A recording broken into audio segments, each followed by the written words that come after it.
பொன் வளர்த்து பூ வளர்த்து புலவர் பொங்கருவில் வளர்ந்து புகழ் பூத்து கண்வளத்தை கவிவளமாக மாற்றும் கவித்தமிழே, என் கவித்தமிழே, உந்தன் பொன்னனை தவமிருந்து கேட்பேன், புலமையினர் தந்தருள்வார் அருள்வார் என் தமிழ்தாயை வேண்டி இந்த காவலம் சபையிலே இன்று தலைமையாக வீட்டிருக்கக்கூடிய இப்பள்ளியின் தலைமை ஆசிரியர்களுக்கும் மற்றும் இப்பள்ளியினுடைய ஆன்றோர் சான்றோர் அரியணையில் வீட்டிற்கும் அன்புக்குரியோர் மற்றும் நான் இந்த பள்ளியில் பணியாற்ற முதுகலை தமிழாசிரியராக வந்த போது என்னை அன்போடு வரவேற்று இந்த இடத்திலே நான் எப்படியெல்லாம் எனக்கு வளர்வதற்கான வாய்ப்புகளை உருவாக்கி கொடுத்து நல்ல நட்போடும் எனக்கு பல ஆலோசனைகளை வழங்கியிருக்கக்கூடிய என் அன்புக்குரிய முதுகலை ஆசிரியர்கள் இன்று பதவி உயர்வு பெற்று தலைமை ஆசிரியராகவும் மற்றும் ஆசிரியர் பயிற்சி நிறுவனத்தில் பணி உயர் அதிகாரியாக பணி செய்யக்கூடிய ஐயா அவர்களுக்கும் என்னுடைய மனமார்ந்த நன்றி வணக்கத்தை உங்களுக்கு தெரிவித்துக் கொள்கிறேன். மற்றும் இந்த அறிவிக்கக்கூடிய மற்ற தலைமை ஆசிரியர்கள் இந்த பள்ளியிலே எனக்கு ஆக்கமும் ஊக்கமும் கொடுத்து என்னை நல்வழிப்படுத்திய அத்தனை ஆசிரியர் பெருமக்கள், பிற பள்ளியில் இருக்கக்கூடிய தலைமை ஆசிரியர்கள் மற்றும் அன்போடு சகோதரர்கள், நான் அன்று பார்த்த அதாவது நம்முடைய ஒவ்வொரு சாட்சிக்கும் என்ன என்றால் மலரும் நினைவுகளாக நீங்கா நினைவுகளாக இருக்கக்கூடிய என்று நாம் நினைக்கும் பொழுது அது எல்லாமே புகைப்படங்கள் தான். அப்படிப்பட்ட இந்த பணியை மிகவும் சிறப்பாக செய்து கொண்டிருக்கிற அன்பு சகோதரர்களுக்கும் இன்னும் அனைவரையும் நான் தனித்தனியாக சொல்ல வேண்டும் நினைத்திருந்தேன். நேரம் கருதி யாரும் விடுபட்டிருந்தால் மன்னித்துக் கொள்ளுங்கள். வந்திருக்கக்கூடிய அனைவருக்கும் என்னுடைய அன்பின் இதயபூர்வமான நல்வாழ்த்துக்களை தெரிவித்துக் கொண்டு, தமிழையா இந்த கதாநாயகன் அவர்தான் இந்த பள்ளியினுடைய அதாவது குமரியில் தோன்றிய அந்த தமிழ் இன்றும் குமரி பெண்ணாகவே ஒரு இளமையாகவே இருப்பது போல தமிழ் படித்தால் நாம் எப்பொழுது இளமையாகவே இருக்கலாம். அது பெயரில் மட்டுமல்ல, அவருக்கு குமார என்ற அந்த முக எழுத்து பெயரில் மட்டுமல்ல அவருடைய வாழ்க்கையில் தமிழ் படித்ததால் அவர் என்றும் இளமையாக இருக்கிறார் என்ற ஒரு செய்தியை இங்கு கூறி அவருக்காக நான் ஒரு கவிதையை மட்டும் இங்கே சொல்லி அமரலாம் என்று நினைக்கிறேன். பணியறைவு பாராட்டு விழா. பேரன்புடையின் பெருந்தகையில் நல்லிடம் சிங்கங்காய் நமக்கு அன்பு வந்தனம், என் கவிக்கு நம் செவிகள் தந்தனம். என் ஆசிரியர் பணியில் நான் பிறந்த வீடு காணை, புகுந்த வீடு கண்டமங்கலம். என் ஆசிரியர் பணியில் நான் பிறந்த வீடு காணை, புகுந்த வீடு கண்டமங்கலம். ஒரு அலைபேசி அழைப்பு, என் பணி நிறைவு விழா, தாங்கள் ஞாயிறு காலை அவசியம் வர வேண்டும் காணை என்றார் தமிழையா திரு வேலுச்சாமி அவர்கள். என் உள்ளத்து உவகையை சொல்லவா வேண்டும், என் உள்ளத்து உவகையை சொல்லவா வேண்டும், ஐயாவின் ஆணையை உள்ளத்தில் ஏற்று இதோ ஞாயிறின் ஞாயிற்றை ஞாயிற்றுக்கிழமையில் பழகு தமிழ் சொல்லெடுத்து பழகு கவியால் வாழ்த்த வந்தேன். மதிப்பு மிக்க திரு கோ சிவா ஐயா, திரு அருணாச்சலம் ஐயா கோபானாக அரியணையில் வீற்றிருந்த காலம் அது. 2014 என் முத்தான முதல் கையெழுத்துக்கு முகவரி தந்து 2017 வரை என்னை முதுகலை தமிழ் ஆசானாக இப்பள்ளியில் அமர வைத்து அழகு பார்த்த கவித்தீவு கல்விக்கூடம் காணை அரசு மேல்நிலைப் பள்ளி. அன்புடைய நெஞ்சம் கொண்ட நல்ல ஆசான்கள், குழந்தை மனம் கொண்ட மாணவ செல்வங்கள், மகிழ்ச்சி நிறைந்த பொற்காலம் அது.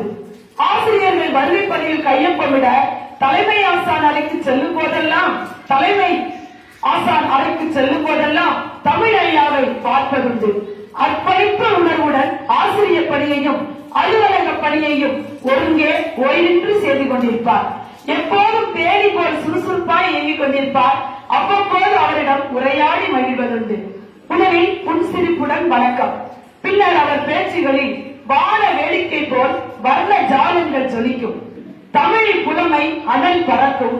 கருத்து மிக்க சொல்லாடல்கள், கவித்துவ மொழிகள், காலமேக புலவர் போல் சிலேடைகள் தூள் பறக்கும். பல்லாண்டு இப்பள்ளியில் பகலவனாய் வலம் வந்தாலும் பெருமை சிறிதும் இல்லாத பெருமைக்குரிய பெருமகன் அவர். காட்சிக்கு எளிய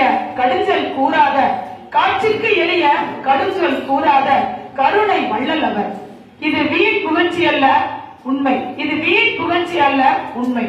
பெருந்தகையாளரே, உந்தன் அறப்பாடவா இல்லை திறப்பாடவா, உந்தன் குணப்பாடவா இல்லை உதவும் கரப்பாடவா, நான் எதை பாடுவது? நம் பள்ளி அலுவலக சாளர ஓரத்தில் பெண்ணிற கதராடையில் வெண்ணிலவு போல் புத்து பற்கள் புன்னகைக்கு அமர்ந்திருப்பாயே, அந்த கண்களா காட்சியை தான் மறக்க முடியுமா? நம் பள்ளியில் பொங்கல் கொண்டாடிய போதெல்லாம் கோயில் பூசாரியாய் மாறி மந்திரம் சொல்வாயே, அந்த தெய்வீக பணியைத்தான் மறக்க முடியுமா? எங்கெங்கு காயினும் சக்தியாய் நின்று நலம் விசாரித்து அன்பு மொழி பேசி கைமாறு கருதாது உதவி செய்வாயே, அந்த அன்பு உள்ளத்தை மறக்கத்தான் முடியுமா? தொலைதூர பயணத்தால் கண்டமங்கலம் தேர்வு செய்த போது ஆளுமை திறன் என்ற புத்தகத்தை அன்பளிப்பாய் எனக்கு வழங்கி சாதனைகள் பல படைக்க என்னை வாழ்த்தி மகிழ்ந்தாயே, இன்று என்னை ஜெயிக்க வைத்தாயே, உன்ன நல்லுள்ளத்தை என்னால் மறக்கத்தான் முடியுமா?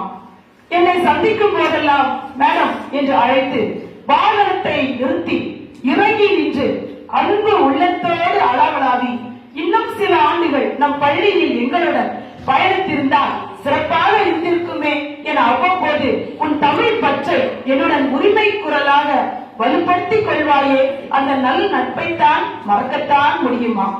என் புகுந்த விழான கண்டமங்கலத்தில் இருந்து ஒரு நாள் தங்களை அலைபேசியில் அழைத்து தங்களை அழைத்து என் அரசு பணி ஆணை சான்றிதழ் அசல் காணவில்லை, காணையில் இருந்தால் எடுத்து தாருங்கள் ஐயா என்று பதறி நான் கேட்டபோது பல நாட்கள் எனக்காக நேரம் செலவு செய்து பல கோப்புகள் எல்லாம் புரட்டி தேடி எடுத்து என்னை தேடி வந்து நேரில் கொடுத்து மகிழ்ந்தாயே, அந்த தொண்டு உள்ளத்தை மறக்கத்தான் முடியுமா? பழம்பெரும் தமிழ் புதல்வராய், பழம்பெரும் தமிழ் புலவராய் பவனி வரும் தாங்கள் தங்களின் பெருமையை காட்ட விழா நடத்தி மகிழ்ந்தீர்களே, தமிழ் பெருமையை காட்ட விழா நடத்தி மகிழ்ந்தீர்களே, என்னை அழைக்கவில்லையே என்று வருந்தினீர்களே, அந்த தனியான தமிழ் பற்றை இதற்கு மேல் விளக்க முடியுமோ? அறம்படி பொருளீட்ட இன்பம் தானாய் வரும், அறம்படி பொருளீட்ட இன்பம் தானாய் வரும் என்னும் குரல் நெறிப்படி வாழ்ந்து வரும் தங்களின் இல்லற வாழ்வு இறையருளால் இன்பவானில் சிறகடித்து பார்க்கட்டும், நோயற்ற வாழ்வில் மங்கா புகழ் தொடரட்டும், தமிழ் போல் மனம் பரப்பி செழித்து வாழ்வீர்களாக, வாழ்க வாழ்க என வாழ்த்தி இடம் சாகிறேன். நன்றி.